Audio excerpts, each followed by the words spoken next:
Hey, it's Matthew Cudmore. Welcome to Story Behind the Stone. Today, we're joined by Jock Phillips, author and former chief historian for the New Zealand government. In today's episode, we explore the evolution of New Zealand's military identity, the profound pride and military traditions of the Māori community, and lessons from the 1980s anti-nuclear movement.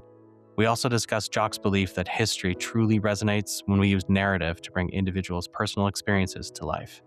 Jock, thank you for the deep insight and storytelling that you bring to our understanding of the past. And to our listeners, thanks for tuning in.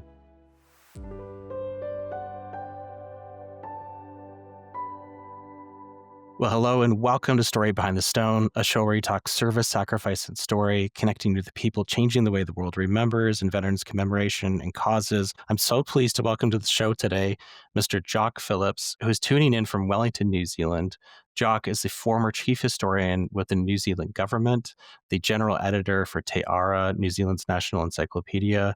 Jock, it's so great to have you on the show. Thank you for joining us. It's a privilege to be here, Matthew. We have lots to discuss. To begin, how did you initially find your way into history? I had a father who was interested in history and who got me reading children's books about British history. So I used to read about medieval England, and eventually I went to England and sort of looked at old places and found the romance of history very appealing. Then I went to the United States to do a PhD, and it was the 1960s. A very exciting period of American life, and it turned my head around, and I started to see the analogy between America's discovery of its own colonial background and coming to a sense of its nationhood, and I started to apply that to New Zealand. So I came back to New Zealand to teach American history, but I found that became passionately interested in New Zealand history, and the parallels between American history and New Zealand history became very, very close to me. I ended up spending more and more of my time in New Zealand history, and one of the things I'd noticed when I lived in America was that the whole time I was in America, I was never in a male-only situation. I always was in a situation of men and women. And when I thought about my life in New Zealand, I realized that my life had been very much in gender segregated groups. I'd spent a lot of time with other men. So I ended up realizing that the gender roles in New Zealand were very different from the United States and from Britain. So I ended up writing a book about a man's country, all about gender roles. And that got me into the study of war, because the two areas of New Zealand life which were absolutely male exclusive were war and rugby. And so I did a lot of work on the history of rugby and the history of war. I went down to the Great National Library where they had a wonderful collection of First World War diaries and letters. And no one had really looked at these. And I started reading them. And each day I would go down and read a different series of letters or diaries, and I got completely hooked about the personal experience, what going to war, was really like. And so that turned me into a kind of cultural military historian. I didn't know about the battles, but I was really interested in how people responded to war, and then on to how they mythologized war and what they made of war in subsequent periods. It sounds like there might have been a light bulb moment there. Can you bring it back to just one moment then that underlined for you that this was a career worth pursuing? Well, I do remember sitting in a bar in Boston with a group of Americans and suddenly realizing that I'd been 5 years in the United States and never been in a male exclusive situation. And I thought to myself, one day I'm going to explore this, and one day I'm going to write about the culture of masculinity and men in New Zealand. And eventually I did do that. Tell me a little bit about how you use narrative and history, how it's interwoven, and how it impacts your readers. Well, I think if history is going to be meaningful to people, it's got to be a series of stories, and it's got to bring the experiences, the feelings of individuals to life. So when I did the book on New Zealand men, I then went and did a little book of collections of a selection of the letters and diaries from soldiers from the First World War called The Great Adventure. I felt that you've got to make history meaningful at a human level. And that's always been my fundamental principle. Is there a story from that work that you'd like to share with us today? There's a very lovely series of letters written by one soldier back to his wife. He was desperately in love with her.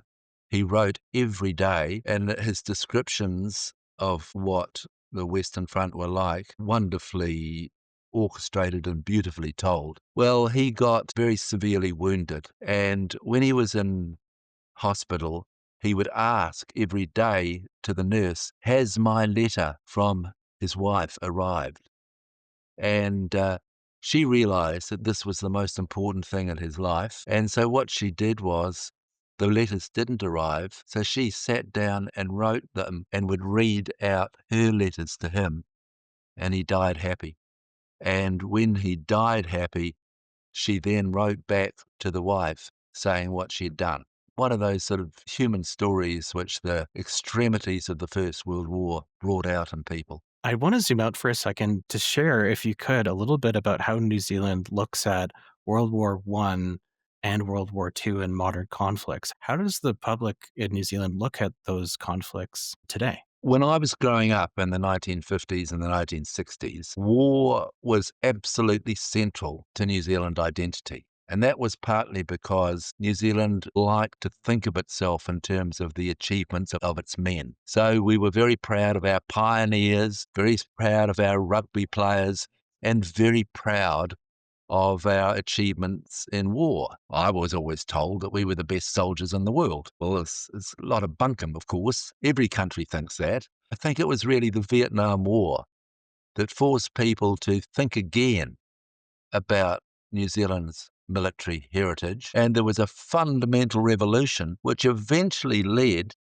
in the 1980s to New Zealand refusing entry to American nuclear powered and armed ships, and essentially arguing that no, a small country like New Zealand doesn't have to be the territorial of the Pacific. It doesn't have to go off and fight big nations' wars. It can be a articulate presenter of the argument for peace and of an anti-nuclear world. So there's been a sort of huge revolution, really, in people's consciousness about the meaning of war. Interestingly, in the last 10 years, attendance at Anzac Day events, and Anzac Day is the day when we remember people who served in war. That was the day when New Zealanders and Australians landed on Gallipoli, April the 25th, 1915. There's been a huge increase in attendance at those ceremonies. But what's interesting is that there are no longer people coming along to have a sense of pride in New Zealand's military achievements, but much more a sense of the costs and the pain and the suffering that war involved. So there's been a huge revolution, really, about the meaning of war, and recently a very great interest in what that experience was really like. And I've always said, well, the First World War was actually the worst experience that New Zealanders have ever endured. And I think that's probably widely shared. So that the exhibition at Te Papa, the National Museum, about Gallipoli has been the most popular museum exhibit in New Zealand history because it tells in very rich detail stories about individuals' experience in the First World War. Do you recall your first experience visiting the exhibition after it was completed? I've taken a lot of people there. So they layer one after another, they layer. I was sort of involved in providing a couple of guns for that exhibition, a machine gun which my wife's grandfather and her brother brought back from Gallipoli. They'd taken part, used it in a famous attack on the highest point of Gallipoli, Chinook Bear, and my wife used to play on that gun when she was a little girl, pretended it was a racehorse and so forth. So that's now on display down at Te Papa, and I always take the grandchildren down there to have a look at that gun and the story that's associated with it. When you're walking family and friends through an exhibit like that, what are you sharing with them? I'm interested in what their emotional response is. The interesting thing about that exhibition is that it was put together with Weta Workshop, who did these huge, great figures. Some of them soldiers from Gallipoli, some of them nurses, some Māori. And there's some people have been critical of it because they've said what it does is elevate these people into great heroes larger than life. But my feeling has always been that's not the feeling you have when you walk out at the end of that exhibition. I mean, at the end of the exhibition, people are invited to put together a little poppy and write on that poppy their sentiments. And if you look at the poppies that are left at the end and the sentiments that are expressed, they're overwhelmingly never let this happen again. This was one of the worst experiences that New Zealanders have ever been through. So I don't think it's a great paean to the triumph of Gallipoli. It's much more a sense of the terrible loss that was involved in that conflict. When you think about New Zealanders' overall experience of wartime and World War One, you've written two works separated by 25 years, The Sorrow and the Pride and To the Memory. What were those two books trying to accomplish and how are they different? I was interested in war memorials because I thought that they were a way of looking at the way people interpreted war. You know, the iconography, the language of the memorials spoke to people's feeling about war. And I thought by doing a history, one could see how those sentiments changed over time. So that was the basic idea behind those two books. The War Memorial is an international language. There's a very good book on Canadian war memorials. There's a lot of study of United States war memorials, particularly those from the Civil War. I was interested in what it says about this society's attitudes to war. I mean, one of the great discoveries to me was to look at the war memorials from the New Zealand wars, because in the mid-19th century, there were pretty intense military conflicts between Māori and Europeans. Over 3,000 people died. There were some big battles. There was some terrible losses of not only life, but also mana and land as a result of that. And New Zealanders have tended to repress all that. So one of the fascinating elements to me was looking at the memorials to those conflicts and telling us what it said about how New Zealanders coped with dealing with what is their great civil war. I mean, it occurred at exactly the same time in the 1860s as the United States had its civil war. And as we know, it's taken a long time for the United States to work through the long-term effects of that civil war, and the same is true in New Zealand. And so the war memorials of the New Zealand wars I found particularly interesting. What is some of the symbolism that you see in those memorials for that period? They changed quite a lot. I mean, initially, there were not very many memorials at all. People wanted to forget. It was such a painful experience that they tended to forget them. The very first memorial that was put up in New Zealand, in fact, it's New Zealand's first war memorial, was actually put up in Whanganui, a little town about 2 hours north of Wellington, where a Māori tribe was coming down the Wanganui River, and all the Europeans in Wanganui thought that they were about to be attacked. So a group of Māori in Wanganui, who were very tied into the European community, went upriver and they reached the Māori coming downriver, and there was an island in the middle of the river. So the two groups went onto the island. They drew a sort of line in the middle. It was not unlike, what happens in a rugby game, They blew the whistle, and there was a very, very fierce battle. But as a result of that, the downriver Māori, the Māori who were tied into the European town of Whanganui, the community of Whanganui, ended up winning that battle. And the people of Wanganui were so relieved that they had been spared getting killed that they immediately put up a war memorial. And the war memorial shows a weeping woman. The text of it says, in honor of those who defended law and order against fanaticism and barbarism. You know, terrible, terrible words, but very expressive of the way, European settlers in New Zealand thought about the conflict between Māori who wanted to claim back their land and themselves. You can see there, New Zealand's very first war memorial is so rich in iconography and also so rich in terms of the meanings that you can ascribe from that memorial. And the interesting thing is that when it was unveiled, they brought in several thousand Māori from all round the North Island to look at the unveiling of this monument. And that was a quite conscious effort to say to other Māori, you help us fight on our side and we will respect and honour you and celebrate your achievement. The politics of war memorials are very rich.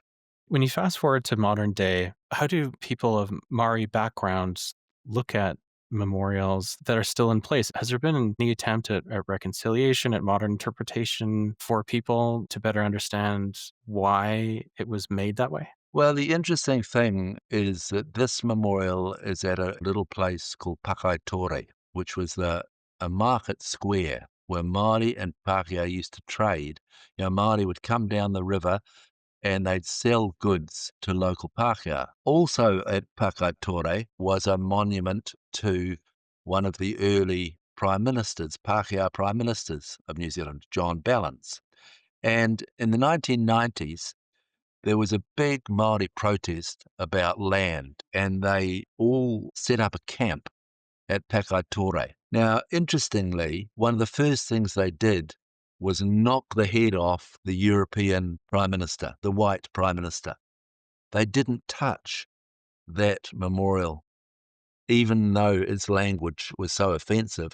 And I think it was because all the names on that memorial were Māori. It was a memorial to those Māori who'd fallen, and therefore they respected it and they didn't destroy it. In other places where there were memorials set up to praise the European side of the New Zealand wars, such as in Auckland, there was a memorial put up to all the colonial forces who fought in defence of law and order against during the Māori Wars, they called them. Well, that monument has been continually defaced and attacked because it's an uncomfortable monument. One in New Plymouth was not only attacked, it was physically destroyed. It was a monument to all those imperial soldiers who came and fought in the wars against Māori, and that has been destroyed. So there's been a huge amount of iconoclasm and destruction of memorials from the New Zealand wars, which Māori regarded as offensive. But interestingly, they've tended to respect those that in some ways commemorate their own ancestors, even if they fought for the Europeans. When you think of service for Maori service members in past conflicts, World War I, World War II, how do they look at commemoration? I've seen the haka performed at the Menin Gate, for example, striking examples of pride in service. How do they look at that? There's been a very long tradition of pride within the Māori community about their own military traditions. They were very focused on war. I mean, New Zealand is dotted with pā sites, these Māori fortifications all around the country, and there was a lot of war before Europeans got here, so they were good at it. Very good at it. And they won huge plaudits during the First World War. And in the Second World War, they set up their own battalion, the Māori Battalion, which was regarded as being one of the preeminent battalions in the whole of the Allied forces. And Māori have a huge pride in the achievements of the Māori Battalion, where the efforts of the Māori Battalion have been commemorated in monuments. They still respect those places and treat them as sacred tapu sites. Before we started recording, we were talking about Le Quinois, Terra Fata, and France. Could you share a little bit of the importance of Le Quinois in New Zealanders' military memory?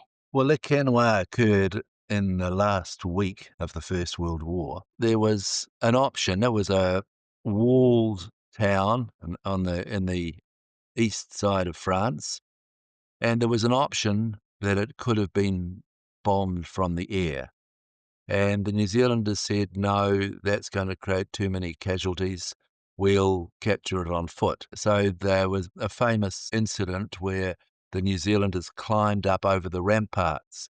And actually, the first person to climb up that rampart was a man who subsequently became a doctor and who delivered me into this world.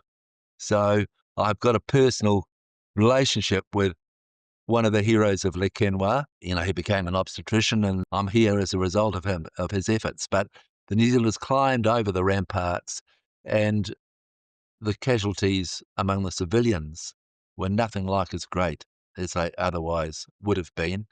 And as a result, the people of Le Quenoa have always felt a great sense of gratitude to New Zealand. There's a memorial on those ramparts. There's Avenue de Nouvelle-Zélande. There's a strong sense of obligation to New Zealand, and there's always Anzac Day service at that location. I can only imagine what you were feeling when you visited Le Quinoa. I was not aware of that personal connection. It's an incredible story. How different was that trip for you? I was interested in looking at the way the First World War had been commemorated in its monuments, and I went all round the Western Front and focused particularly, of course, on where New Zealanders had been remembered in those places. It was very moving, very, very moving experience for me visiting those sites, just because the level of loss was acute and because I'd read a lot of the diaries of people who had described what they had gone through at those various places. I had read several diaries about people who'd taken part in the Le Quenoa event. It was a way of bringing history alive, I suppose, and it was sad and humbling. After so many decades researching this topic, is there one area of your research that you really want readers to walk away with after having read your body of work? Now, let me tell you a story about a woman called Edith Statham, because it says something about the way war has been remembered. I mean, we think in New Zealand that war has been very much a male experience, and it has been the very essence of male identity. It was for a long time. My father always used to say, if someone had a good war record, they were a decent bloke. And if they had a poor war record, you never took them seriously. So it's been very central to male identity and male culture. In 1910, a woman called Edith Statham joined a group called the Victoria League, which was designed to keep alive the memory of Queen Victoria and particularly her commitment to the empire. And she set out to try to make sure that all those soldiers who died in the New Zealand wars would be appropriately remembered. And she was responsible in the end for about 20 different memorials all around the country to those who had died in the New Zealand wars. And she just had a vision. She got a job from the government as the inspector of old soldiers' graves, but it was her passion that drove her. And what was interesting about her is that initially she set out to document the service to the empire of soldiers who died. But one day she came across this mound in a churchyard and said, those are Māori soldiers, we must have a memorial there. And she thought that the Māori were those who'd fought for the empire. It turned out they weren't. They were actually Māori who'd fought for their land against the empire. And she was big enough to say, doesn't matter. We still want to have a memorial. And the memorial today says, to those Māori heroes who died in the battles of the New Zealand wars.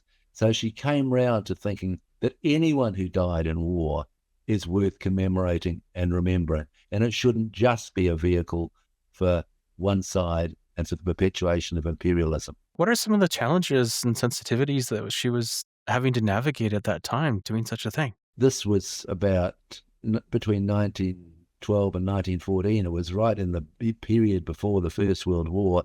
There was a great deal of jingoism and imperialism and strong feelings, as you can imagine. And her work, it spans the pre-war period, World War I.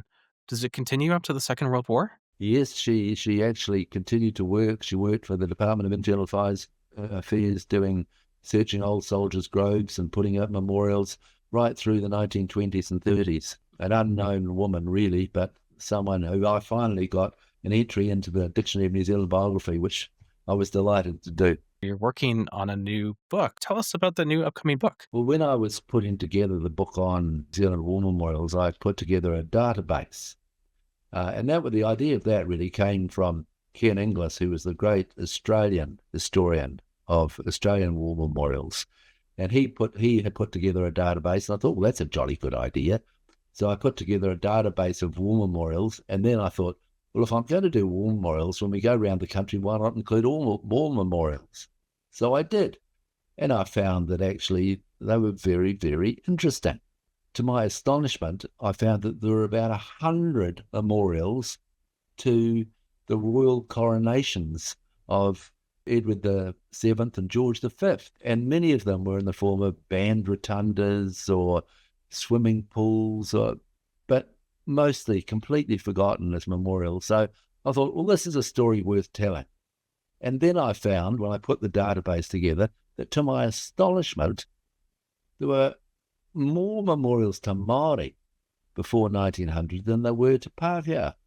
And I thought that's an interesting thing, and discovered that this was partly because Pākehā wanted to honour all those Māori who'd helped them, but also because Māori wanted to celebrate their own heroes in acceptable European ways. So there is a lot of memorials to Māori. So I'm doing a book now on other non-war memorials and their meaning and their social impact. What do you think the future is for monuments and war memorials for a country's history? I think probably the age of memorials is pretty well over. A lot of the sentiments on memorials are quite offensive and give a very half-hearted view of someone's achievements.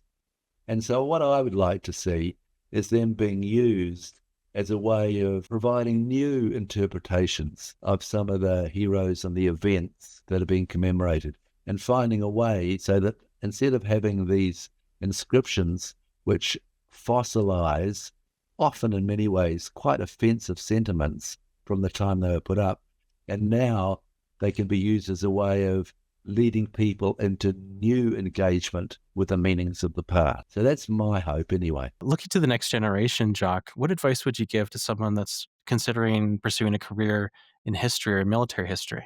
My view has always been that you can't understand yourself unless you understand where you've come from.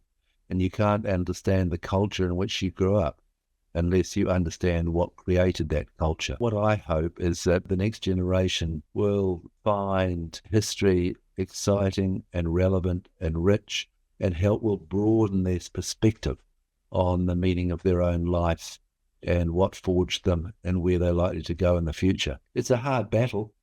You know, the numbers of people reading history now and the number of people reading history books is diminishing, but I think it would be a great tragedy if the drama of history, the human story, the human richness of history, and the larger meanings of history are lost in people's consciousness. When you think back to yourself sitting at that bar in Boston, what do you think yourself at that time would think of where you are today, what you've accomplished? I'm always thinking about the next thing I'm trying to do and how inadequate it is. So, you know, you can't live off what you've done in the past. You've got to keep looking forward. I've had a great time though. I mean, I was involved in setting up the Encyclopedia of New Zealand on the web, which was the most wonderfully exciting job I've ever done. I was helped in the early years of the National Museum Te Papa. I was on the team that helped to create the first exhibitions there. You know, I was the country's chief historian, and so had a lot of that. I've been very, very lucky and where I've ended up, and it's been great. I mean, I wouldn't have missed it for anything. I want to make sure that people know how to follow your journey and also hear news about your upcoming book. How can people find you and support your work? Oh, they find me on the web, obviously. I've got a little website, New Zealand History Jock, nzhistoryjock.co.nz. Well, people will know where to find you. Jock Phillips, tuning in from Wellington, New Zealand. We've had such a wonderful chat today. I want to thank you so much for coming on the show, sharing more about the body of your work. My goodness, I think we could fill a few more episodes with all the ground that you've covered throughout your career. It's been an absolute pleasure chatting with you today. Well, thank you, Matthew. It's been a pleasure from my point of view too.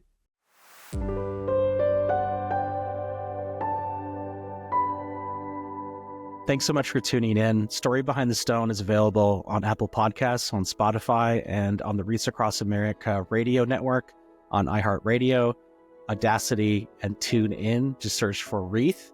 Thank you for tuning in.